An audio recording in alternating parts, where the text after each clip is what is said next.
আসসালামু আলাইকুম। ডেইলি প্রবাসী নিউজে আপনাকে স্বাগতম। সুপ্রিয় দর্শক, দেশ এবং প্রবাস যেখান থেকে যুক্ত হয়েছেন আপনাদের সবাইকে জানাচ্ছি আন্তরিক শুভেচ্ছা।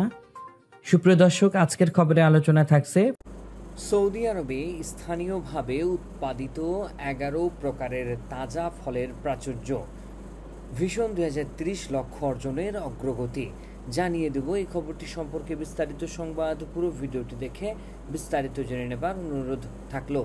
সৌদি আরবের বাজারগুলোতে বর্তমানে 11 প্রকারের স্থানীয়ভাবে উৎপাদিত তাজা ফলের প্রাচুর্য দেখা যাচ্ছে।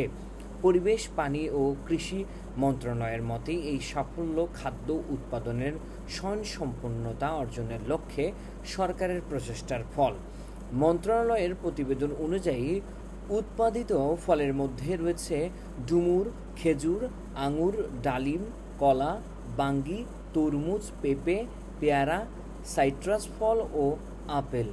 মন্ত্রণালয় জানিয়েছে এই প্রচুর উৎপাদন সৌদির ভিশন 2030-এর খাদ্য নিরাপত্তা ও তাজা কৃষি পণ্য সরবরাহের লক্ষ্যের সাথে সঙ্গতিপূর্ণ।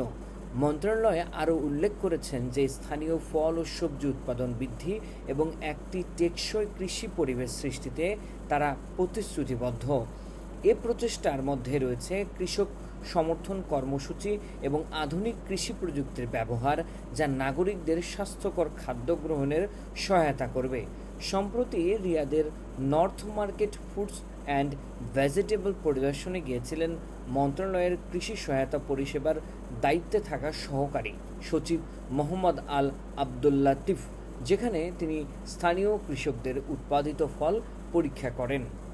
এতক্ষণ আমাদের সঙ্গে থাকার জন্য অসংখ্য ধন্যবাদ। পরবর্তী সংবাদ দেখার আমন্ত্রণ জানিয়ে শেষ করছি এখনকার সংবাদ।